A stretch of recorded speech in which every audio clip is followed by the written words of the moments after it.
Cara paused outside the private dining room of the Cypress Room, her fingers tightening around the neatly wrapped box in her hand.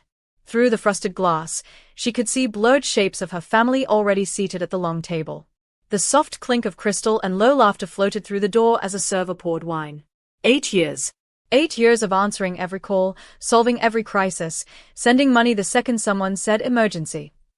Tonight was supposed to prove that all those sacrifices meant something. Tonight was supposed to show them that she meant something.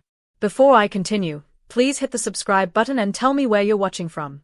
She smoothed down her simple black dress, took a slow breath, and pushed the door open. Warm light spilled over white tablecloths and polished cutlery. Her eyes went first to the end of the table, where her mother sat like a queen waiting to judge the court. Diane looked up at once, eyes sweeping Cara from head to toe. Her lips pressed into a tiny, disapproving line. Finally, she said softly, but loud enough for everyone. We were beginning to think you'd changed your mind.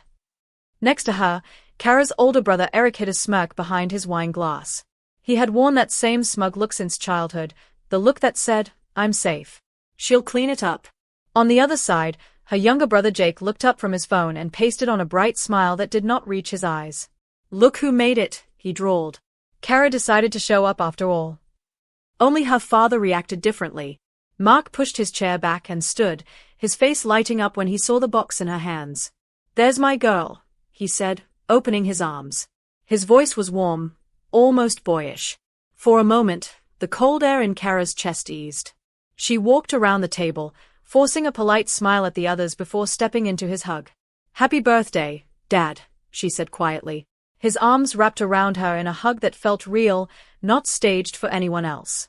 You didn't have to get me anything, Mark murmured when she pulled away, but his eyes were already fixed on the gift. I wanted to, Cara replied. She handed him the box, then slid into the only empty chair at the opposite end of the table, directly facing Diane. Separate. Framed like an outsider facing a panel. A shiver ran through her as she noticed the gap. Even the seating chart said it. You are not one of us. You are the one who pays for us. A server appeared at Cara's elbow with a practiced smile. Good evening, miss. Would you like to start with something to drink? Cara opened her mouth. Yes, I'll have. She'll have the house white, Diane cut in smoothly, not even glancing at her. Cara never could tell the difference between wines. The table chuckled politely. Cara's jaw tightened, but she kept her voice calm. Actually, she said, meeting the server's eyes, I'll have the Cabernet. The 2018, please. The server nodded and moved away. Diane's smile thinned. Must be nice, she said lightly, swirling her own glass. All that extra money when you don't have real responsibilities. Children change everything. The familiar knot twisted in Cara's stomach. She had been at the table less than 5 minutes. I'd like to order a second appetizer for the table, Cara said, choosing to move on. The scallops, please. Eric snorted. Of course you would. Always showing off. Cara stared at him, a memory flashing sharp and unwelcome. She was 22 again, clutching her first bonus check, laughing with her then-boyfriend Ryan in their tiny kitchen. $10,000, Cara. We can finally start that investment account, he'd said, spinning her around. Then the phone had rung. Her mother's voice had been wild with tears. The bank is foreclosing, Cara. We'll lose the house. Your father is too proud to ask, but we need help. Please, sweetheart. She had wired the entire bonus before the call ended. That night, Diane had hugged her in the living room and whispered, You saved us. You're the responsible one. Ryan had watched from the doorway, his face tight. Later he'd said quietly, They are using you, Cara. This will never stop unless you stop it. She had told him, family comes first. 3 months later, he was gone. Back in the Cypress Room, Jake's loud voice dragged her back. She's crazy about me, he was saying about his new girlfriend. Some people just get it, you know. Speaking of getting it, Eric cut in, lifting his glass. Did Dad tell you about my new investment deal, Cara? It's going to be huge. Real money this time. He took a long, deliberate sip of the Cabernet she had ordered, his gaze locked on hers. Jake mirrored him, enjoying the same expensive wine. Cara's jaw ached. Of course, she thought. They are happy to drink what I pay for. The dinner moved on to gifts. Eric went first, dropping a bag in front of Mark. Inside was a generic set of grilling tools, still in plastic. Perfect for Sunday cookouts, Eric said proudly, as if he'd brought something rare. Jake's gift was a framed photo of himself and Mark at a baseball game. Remember our special day? Jake said, eyes wide with fake innocence. Just you and me, Dad. Cara felt the sting but stayed quiet. When Mark finally opened her box, the room fell silent. He lifted the vintage silver watch from its velvet bed, the 1950 Hamilton she had hunted for months. The metal gleamed under the soft lights. Cara, Mark breathed. His eyes shone. This is too much. For a moment, Cara felt it. All the late nights, all the extra projects, all the sacrificed weekends turning into something real. Then she saw Diane's face harden, jealousy carving deeper lines around her mouth. The smile that spread across Diane's lips was sharp, not kind. Well, she said coolly, I suppose when you don't have a husband or children to support, you can afford to throw money around. The table went still. Cara's fingers dug into her napkin. That's not fair, Mum, she said, her voice shaking. Diane laughed, a brittle sound. Not fair? What's not fair is how you flaunt your money to make us feel small. You're trying to buy your father's love. Heat rushed to Cara's face. I paid for his surgery, she shot back before she could stop herself. I'm paying for this entire dinner. Diane leaned forward, eyes bright with triumph. There it is, she snapped. Always keeping score. You want the truth? You're pathetic. You're a lonely, bitter woman, and you know why? You're not even part of this family. Cara's breath caught. She looked to Eric, silently begging for backup. He lifted his glass instead and took another slow sip of the $120 wine, eyes amused. Jake looked away, checking his phone. In that frozen second, something sharp and cold slid into place inside her. 8 years of emergencies. 8 years of being the hero and the punchline. 8 years of giving until there was nothing left of her but numbers on a bank app. I'm not their daughter, she realized. I'm their card. Their bank. Her heart pounded, but her mind went strangely calm. And banks, she thought, have rules. And they can say no. And they can foreclose. Cara folded her napkin, placed it gently on the table, and rose to her feet. Where are you going? Diane demanded. All eyes turned to her. Cara lifted her chin. To take care of the bill, she said quietly. And then I'm taking care of myself. Without waiting for a reply, she turned and walked toward the door, heels tapping steadily on the polished floor as the Cypress room fell into a stunned, whispering silence behind her. Cara walked straight to the payment desk, her pulse hammering but her expression smooth. The maitre d' noticed her approach and stepped forward gently. Miss Collins, is everything all right? Cara forced a calm smile. Perfect, she said. I'd like to make a change to the payment arrangement. She pulled 2 crisp bills from her wallet and handed them to the waiting server. Please charge my meal and my father's meal to my card. The server nodded, expecting nothing unusual. Then Cara lowered her voice. The remaining bill for the 6 others, deliver it directly to Mrs. Diane Collins. Privately. The server blinked, surprised, but tucked the money away. Of course, Miss Collins. Cara exhaled slowly. And wait until I've left the building. As she walked out into the cool night air, her hands trembled, but not from fear. From release. Her phone buzzed before she even reached her car. 6 missed calls from Diane. 3 from Eric. 2 from Jake. Cara stared at the screen, let it ring again, then silenced it. For the first time in her adult life, she didn't feel guilty. She felt powerful, dangerously powerful. And somewhere deep inside, a seed of revenge began to take root. She drove home in silence until a new notification flashed. Alicia, her cousin. Did you see what they wrote about you in the family group chat? Cara froze. Family group chat? What family group chat? Alicia's next message came with screenshots. The timestamp was from hours before dinner. Eric, Cara booked the private room at Cypress. Perfect. Jake, promotion money hitting soon. Time to drain the bonus again. Diane, boys, be nice. She's trying. 3 dots after trying somehow made the insult sharper. Cara scrolled further, her stomach turning. Jake, I'll order the expensive steak. She won't say no. Eric, I'll bring up the investment thing. She'll crack like always. Diane, just make sure she feels included. She hates that. Cara shut her eyes as if that would soften the blow. They hadn't simply taken advantage of her. They planned it, almost like a sport. Her chest tightened, but not from sadness. Something colder bloomed. She whispered to the empty car, "You planned tonight. Fine. Now watch what I plan." If you're still watching, please hit the subscribe button, like the video, and tell me where you're watching from. Back at home, Cara poured herself a glass of wine and listened to the barrage of voicemails. Diane's voice exploded through the speaker, furious and shaking. "How dare you embarrass me? After everything I've sacrificed for you, you ungrateful girl." Cara deleted it. The next was Eric. "Real mature move tonight, Cara. Dad is upset. Fix it." Deleted. Jake sounded half angry, half afraid. "You can't just block us out. You owe this family." "Oh?" Cara laughed softly, a sound she barely recognized. She blocked Diane first, then Jake, then Eric. The silence that followed felt like stepping into sunlight after years underground. She sat at her kitchen counter, opened her laptop, and clicked onto her favorite travel site. For years she had postponed the trip she dreamed about. Italy, vineyards, old stone towns, warmth. Always postponed for their emergencies. 10 minutes later, she booked it. 10 days in Tuscany.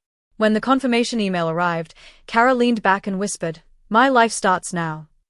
But she also made a quiet promise to herself: they will learn what life feels like without me propping them up.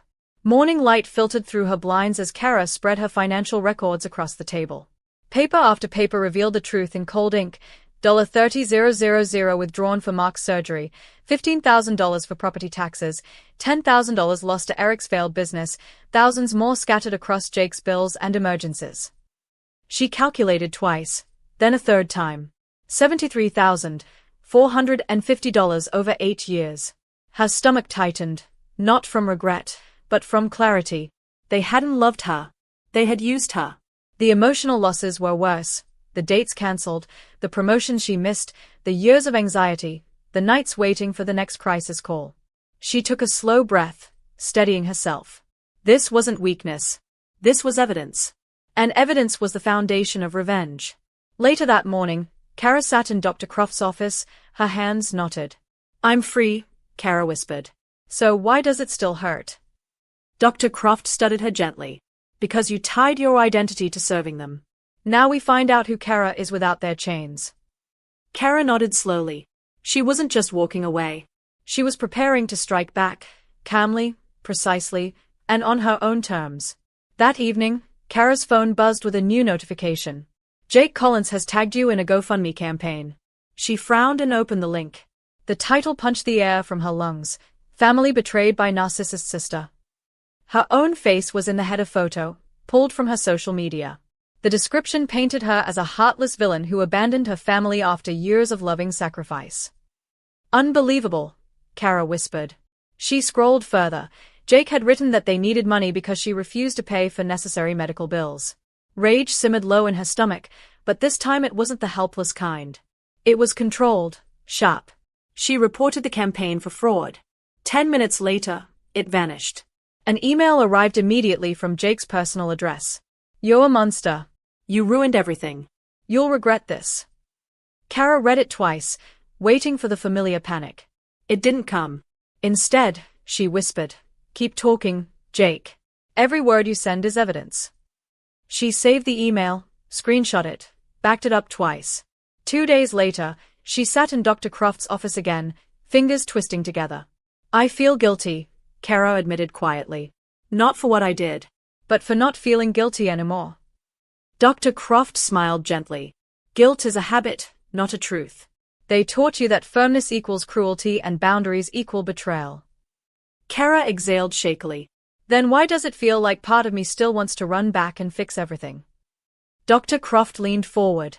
"Because your family conditioned you to believe that your worth lies only in solving their problems. But look at your actions this week."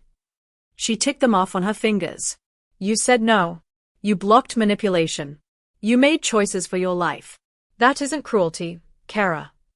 She paused. "That is healing." Cara nodded slowly. "But they are not going to stop, are they?" Dr. Croft didn't hesitate. "No. People addicted to using you will always want another hit." Cara straightened, a cool resolve settling. Then I'll handle them differently from now on. Her voice was steady. I won't just walk away. I'll make sure they can't hurt me again. That evening, as Cara chopped vegetables for dinner, her phone lit up with an unexpected call from Mark. She hesitated, then answered. Hi, Dad. His voice came slow and heavy. Sweetheart, I've been thinking a lot. I miss you. The words cut her deeper than any insult. I miss you too, Cara said softly. But I can't come back into that house, Dad. Not as things are. Mark sighed. Your mother, she wants to apologize. Does she? Cara murmured, knowing exactly what that meant. She says she regrets how the dinner went.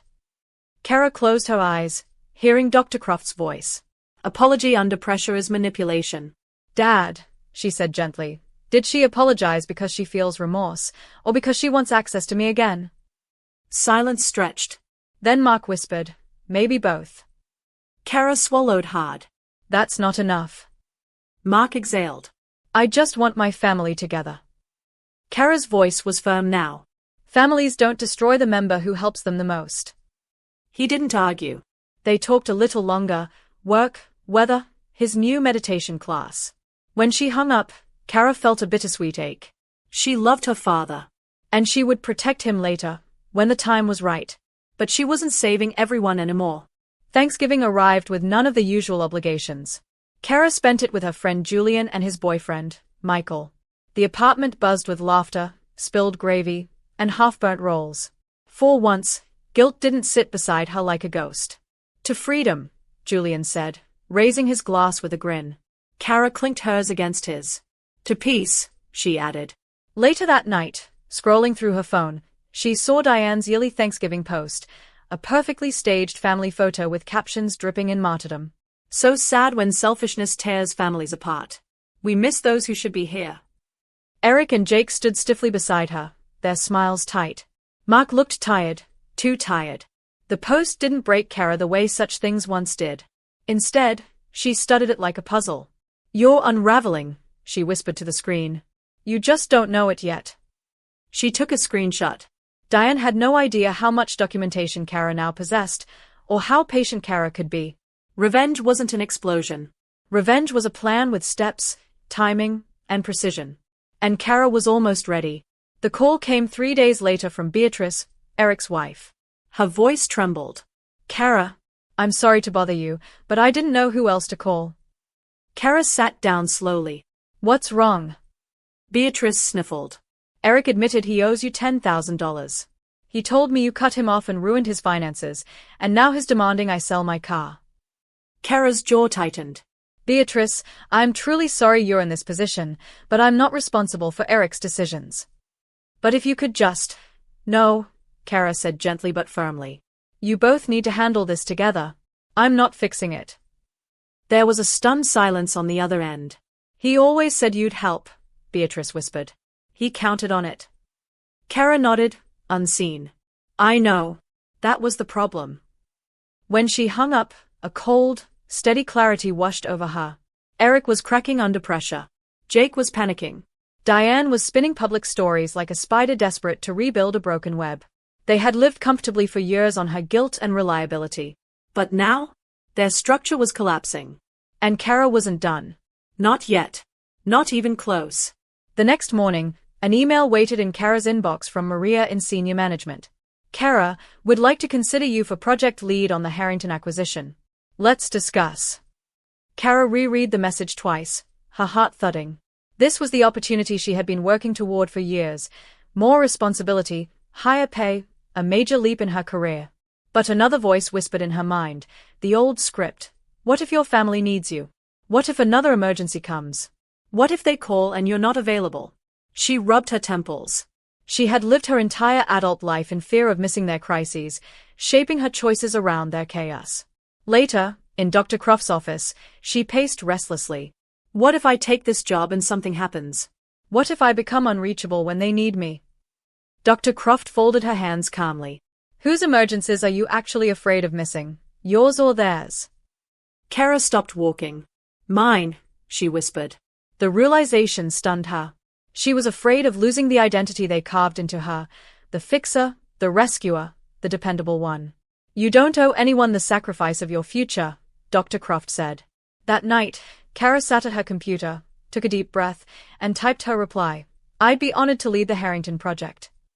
She pressed send. This time, she chose herself. 3 months later, Cara stood at a sleek podium in a packed conference hall, her voice smooth and confident as she led a panel on emerging market investments. Industry leaders filled the room, nodding as she spoke. She felt a sense of belonging she had never experienced in her own family, a room full of people who respected her for her mind, not her wallet. After the panel, a man approached her holding 2 glasses of champagne. Impressive presentation, he said easily. I especially liked your point about sustainable development funds. Cara accepted a glass, meeting his warm gaze. Thank you. Rowan Barnes, he said, extending a hand. Architectural development partners. Cara Collins, she replied. Their conversation flowed effortlessly. Finance, city design, travel, Italian espresso. Not once did he ask for favors, money, or help. Not once did she feel small. When he asked for her business card, she felt a soft spark of something unfamiliar. Interest without obligation. That night, she set his card on her nightstand and realized how far she had come. Her family wasn't the center of her world anymore. They weren't even close. They were background noise. And soon, they would become the cautionary tale she would never repeat. As weeks passed, Cara's silence forced the Collins household into disarray. Mark called occasionally, short conversations, gentle updates, nothing manipulative. Spencer sent the occasional stiff birthday or holiday text. Eric didn't speak to her at all. But Diane refused to surrender. New numbers kept slipping through spam filters, each leaving stinging voicemails full of martyrdom and accusations. You've torn this family apart, one message hissed. Everything is falling apart because of your selfishness. Cara deleted each one without hesitation. Rowan began spending more evenings with her, cooking simple meals in her apartment, offering quiet companionship without expectations. One night, she confessed softly, I used to think I needed them. That without them, I wouldn't know who I was. Rowan didn't interrupt. He simply listened. Now, Cara continued, I'm learning that needing myself was the part one kept avoiding. Rowan squeezed her hand gently. Sounds like you're finally choosing the right person. Cara smiled, small but sure. Even if her family never understood it, she finally did. Her life wasn't theirs to feed on anymore. And she was rebuilding it with people who gave, not just took. 2 years after the birthday disaster, Cara stood in her new penthouse apartment, watching the city glow beneath her. 40 floors up, the skyline stretched like a promise. On the granite countertop sat framed photos from her life after the Collins collapse, hiking through Tuscany, her promotion celebration, dinners with friends who valued her, not her bank transfers. Rowan emerged from the kitchen with 2 champagne flutes. To the new partner, he said, offering her a glass. Cara smiled, still not used to how natural happiness felt. To us, she echoed. Her phone buzzed on the counter. A blocked voicemail notification appeared, Diane's voice slipping through a number she hadn't yet filtered. Cara pressed delete without listening and added the new number to her block list. Rowan watched her with quiet understanding. Still trying, he asked. Always will, Cara said calmly. But she doesn't matter anymore. She raised her glass. Freedom isn't cutting ties, it's choosing the terms. As they clinked glasses, Cara felt a sharp, sweet clarity. Her revenge wasn't loud or explosive.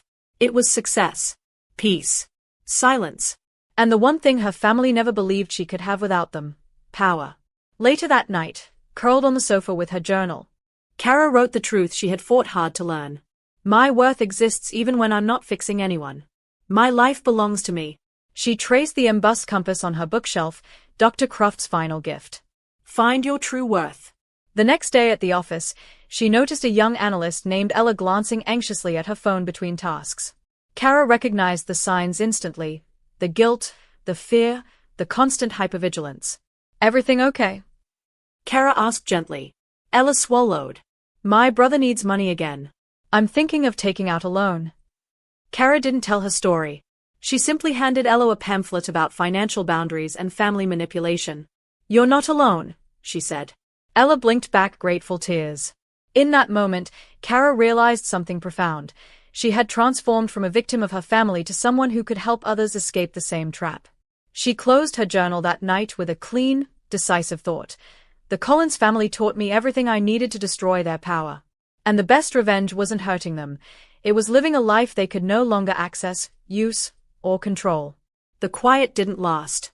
One Tuesday afternoon, Cara's office phone buzzed. Marianne from reception whispered, "Cara, your brother Jake is here. He says it's a family emergency." Ice slid down Cara's spine. "Tell him I'm in a meeting," she said. "I did. He said he'll wait all day." Cara peered through the glass wall toward reception. There Jake stood, smiling, charming, pretending to be harmless. But she knew better. Her hand trembled only once before she gathered her laptop and slipped out the back stairwell into the parking garage. That evening, a cream-colored envelope waited in her mailbox. Diane's handwriting curled across the front. For a moment, Cara considered throwing it out. Instead, she opened it calmly while drinking tea. 5 handwritten pages filled with dramatic sadness, spiritual references, and vague reflections. Not one concrete apology. But the postscript revealed the truth in a single line. P.S. Your father misses you terribly, and the property tax bill is due next month. Cara quietly fetched her scissors and cut the letter into perfect squares, letting the pieces fall like confetti into the trash. She smiled, not out of pettiness, but freedom. Diane still didn't understand.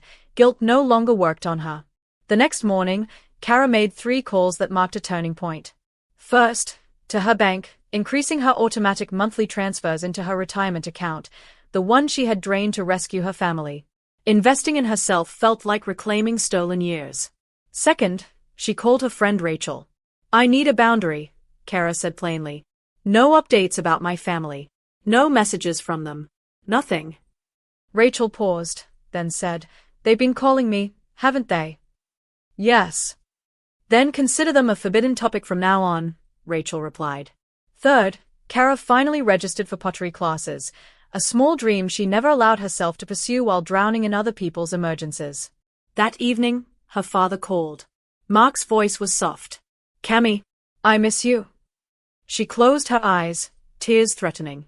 "I miss you too, Dad. But I can't come back unless you choose peace for yourself." He exhaled shakily. "Your mother, she's been difficult." "She always has been. But you don't have to follow her." He hesitated. "I started seeing a therapist." Cara smiled, small but hopeful. "That's a good start, Dad." She meant it. She wasn't shutting him out forever. Just until he chose himself to. Months passed, and the Collins family continued to unravel without the glue of Cara's money or compliance. Eric tried another business venture and failed. Jake bounced between jobs. Diane posted cryptic messages about betrayal and ungrateful children. Their facade was crumbling publicly.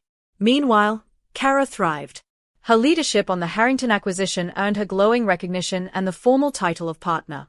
Rowan celebrated by taking her to a quiet rooftop restaurant overlooking the city. "Proud of you," he said, raising his glass. Cara smiled at him, amazed at how different this felt from the years she spent begging her family for simple respect. The very next day, an email arrived from Jake with the subject line, "We need to talk." "It's about Dad." The old Cara would have dropped everything, but the new Cara stayed at her desk and finished her report first. Only then did she reply, "If this concerns Dad's health, please have him call me directly.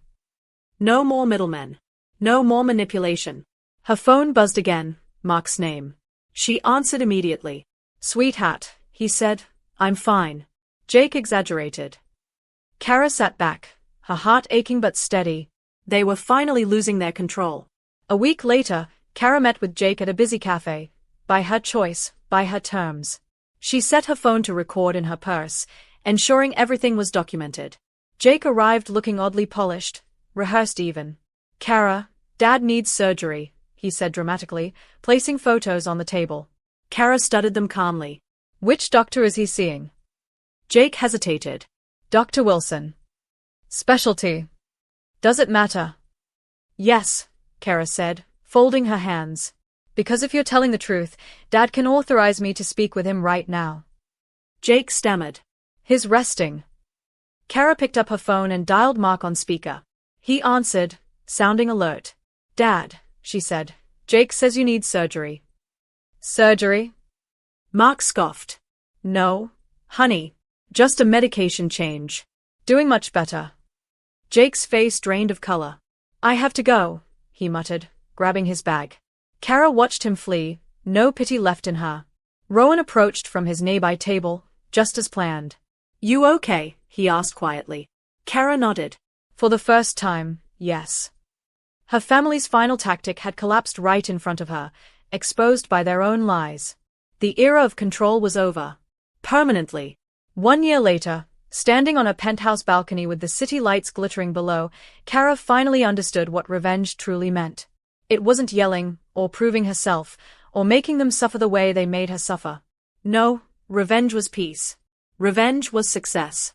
Revenge was a life so full, so bright, so whole that they no longer had a doorway back into it.